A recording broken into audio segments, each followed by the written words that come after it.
So I have a binder full of maps. Got a whole bunch of maps that I've drawn out of locations. Some that are easy to get to, but there's like this one. It's in St. Cloud, House of Freedom, but there's 6 tanks there. So instead of trying to, sometimes they might not put every tank on the delivery list, but I'm not gonna go to that place and only do that one tank. I'm gonna do all of them while I'm there. So I've made a list and I made all the account numbers. So when I'm there, I just look at my map and it gets me through. Like that one, I use my map. So that one was this one. So I know it looks sloppy, but you know, that's the property and it shows where the tanks are at. It shows what account number goes with what tank.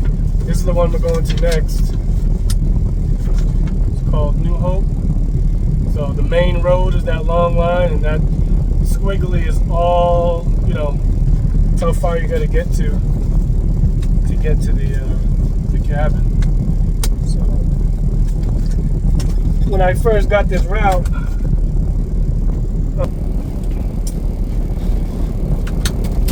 the guy that had the route before me, I think most of all the drivers have done Kenansville before, but I've been on this route in Kenansville for over a year now.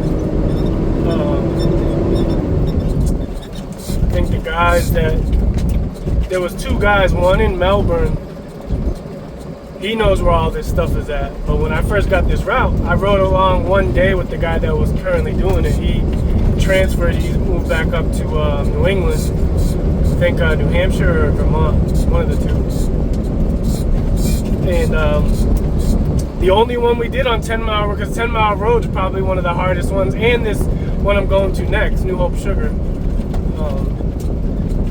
But 10 Mile Road, we actually, that day we went to this stop that we're just leaving now. And thank God we did, because this is a super hard stop because your phone don't work. You know what I mean? You don't have any cell service. So you get all the way out here and, you know, that gate was open, but usually that gate's locked and has a combo on there. So imagine you did all this to get out here and you don't have the combination to get through the gate, or he changed it. You can't call him. You got to drive all the way back to where you have cell service. So I try to call these people, especially if it's ones I haven't done before. Most of the Kenansville I've done. I don't think there's any that I haven't done yet. But like that one, I called him today. I didn't get a response, but I called that guy today. I called all the contacts to see if I was able to drive in there. Not that I don't know how to get there. It's that road. He just redid that road. Like once I got through both gates. So I had went there before and the road was all dug up and I wasn't supposed to go, and I went in. Like I didn't know. I just drove, like I made it to where I could get to all the tanks, but it took me a lot longer. Like that took me like 25 minutes. That last time I went, it probably took me an hour because I couldn't drive on the main road. I had to drive through like trees, and I didn't want to get stuck, you know, because if you get stuck and I don't have no cell service, what am I gonna do? I gotta walk all this to try to call somebody to come, you know, pull me out or something. So you just gotta be, you know, you gotta be real mindful when, you know, you're in situations. I know there's a lot of truckers that deal with this, even in semis. You might not think you'd go down places like this, but where you think the material is gonna come from if someone's trying to build a house out there? A semi has to drive out here. I've driven remotely in a semi in different parts of the country, maybe not this deep, but it's definitely places where you're like, dang, I hope I don't get stuck, because, you know, who's gonna pull me out?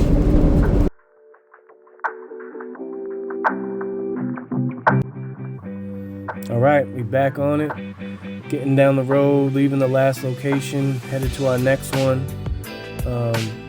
It's a good distance away, so I'm gonna fast forward a lot of this driving footage and maybe slow it down in parts if there's anything significant I need to share or would like to share. But I really hope you guys are enjoying this. This is just, again, some of the things that I go through during the day on certain and various stops that I have throughout the week.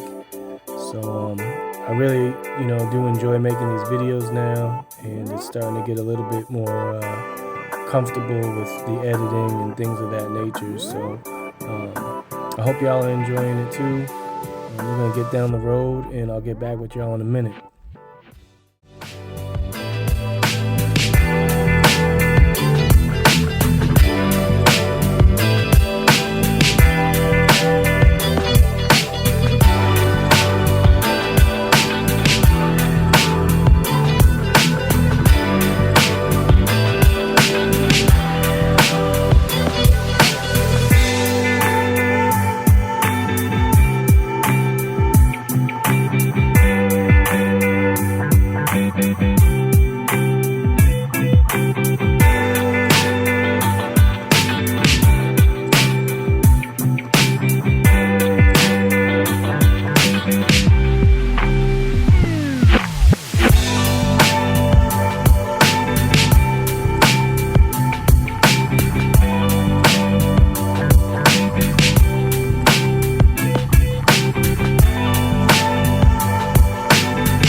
They be cutting trees down,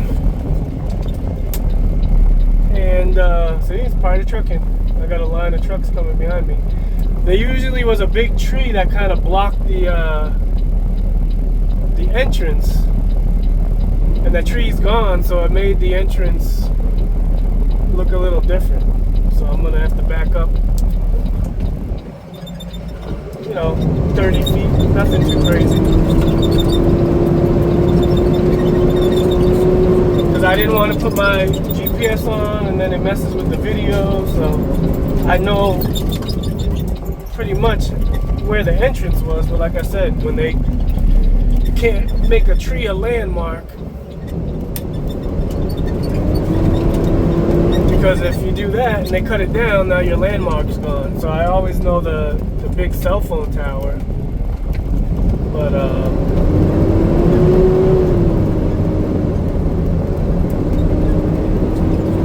just gotta remember next time I come that tree's no longer there. just threw me off a little bit. But, you know, it's trucking. That's why I love. One upside about driving a Class B truck is, I mean, I could have did that in a semi and backed up, but say you miss your turn or something in a semi, there's no way to turn around right there. Or if like you passed it by a long shot, you're not gonna back up in a semi that far on a road like that. So in these smaller trucks, that is one advantage. Like if you miss a stop or whatever, it's easier to get yourself turned around or correct the mistake.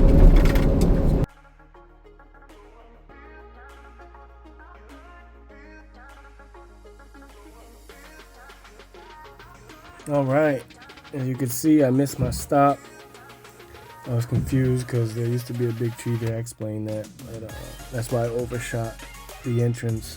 But yeah, we're headed into this little camping ground.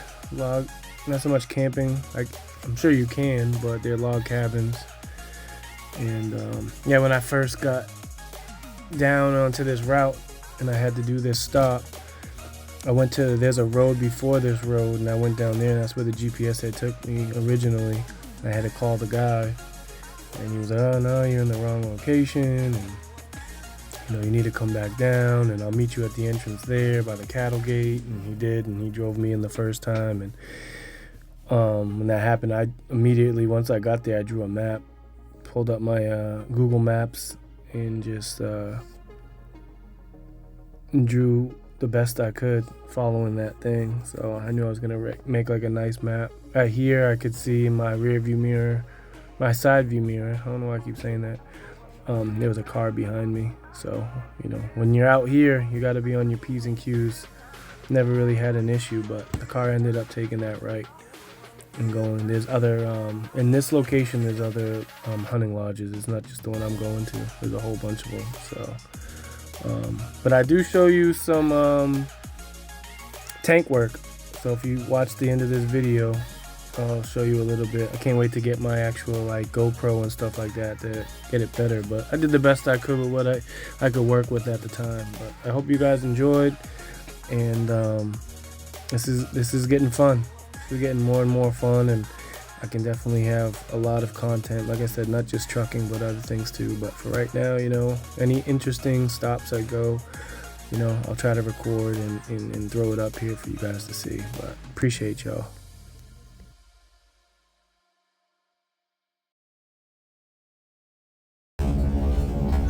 Yeah, imagine trying to find that with someone just said, oh yeah, you take a road right there and just follow down, man.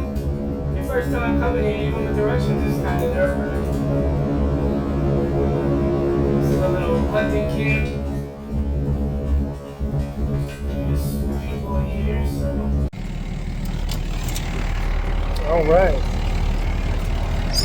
So this was a good thing that I came out, because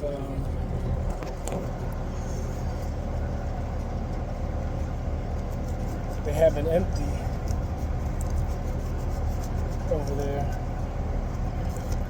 so it was beneficial. I'm gonna do my best to show you what I do. See if I can flip it around.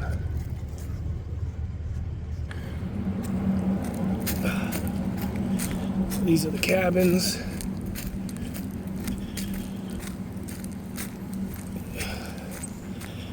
There's the tank. So there's some look at this. These are my least favorites. But from where the truck is, you gotta pull the hose. You think it's just dropping and... Okay, so this is what it looks like. So you got your fill. This is your spitter, which we'll check to see. There's the gauge. So, I hate these because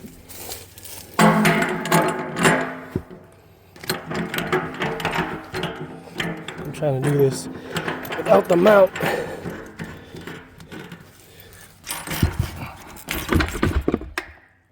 Okay, let's see. Ooh.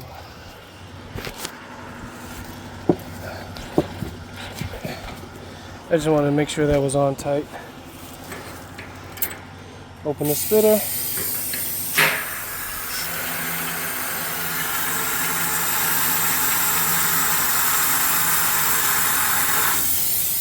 Oh, some of them spit, some of them don't. Oh. This will be cool if I can get this shot.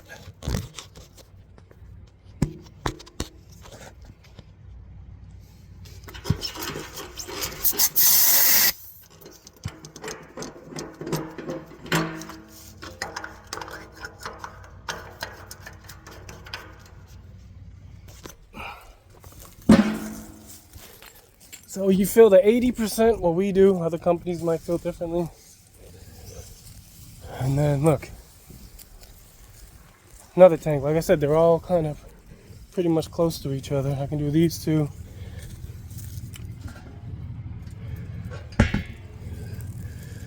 This one needs it, it's at 70. I'm gonna have to chop this video up good.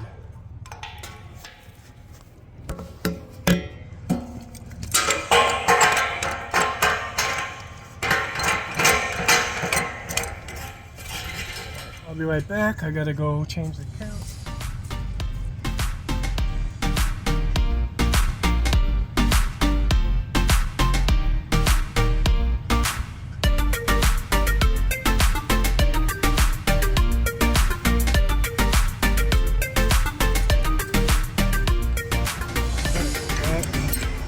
Open the spitter.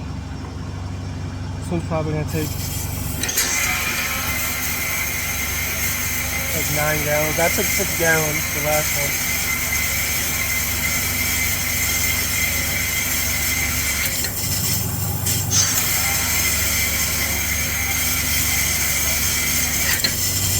So this is basically what you want to see. Propane coming out. And the gauge, can't really see the needle. You know, this is what the inside, that's your regulator. Shut the truck off.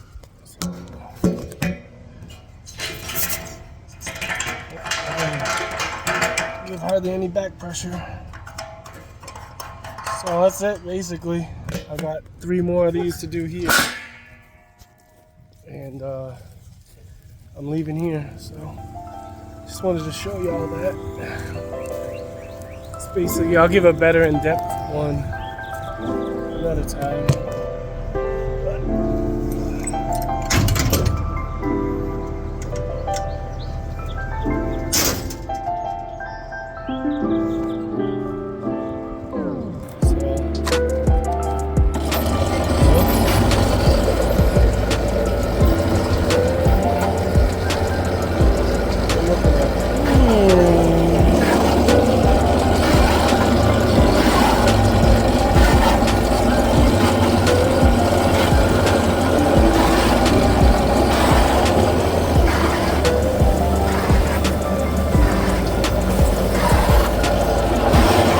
Watch your gonads, because this thing will take you out. Let me get to it. Maybe show you another stop later. We'll see. Deuces.